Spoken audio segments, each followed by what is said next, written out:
ভাবতাছিলাম একটা ইন্স্যুরেন্স করবো। এখন কোন ইন্স্যুরেন্স করলে ভালো হইব কি আমি তো বুঝি না, আমার একটু বুঝে দিলে ভালো হইতো।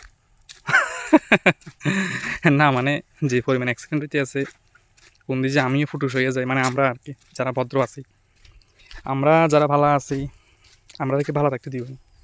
ভালো লগে তো কালা আছে না, তো আমরা ভালো থাকলেও খারাপরা আমরা ভালো থাকতে দিত না। তো কোন দিন যে কী হয়ে যায় কেউ জানে না, তো ভাবছিলাম এর লেগে একটা ইন্স্যুরেন্স করবো আর কি। কারণ আমাদের যদি কিছু হইয়া যায় তখন পরিবারের কী হইব।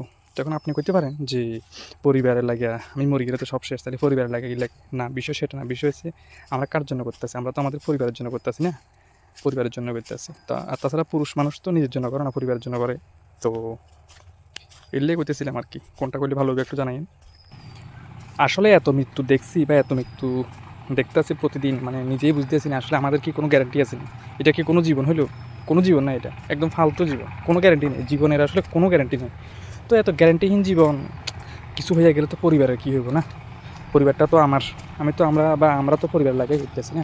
তো এখন ভাবতেছিলাম করতেইব না, না যা বোঝা যাইতেছে পরিস্থিতি কিন্তু খুব খারাপ, পরিস্থিতি প্রচণ্ড খারাপ, কিছু একটা করতেইব। কারণ মানে নিজেরই অনেক সময় ভাবি যে আসলে আমরা কি মানুষ এত ঠুনকু কেন?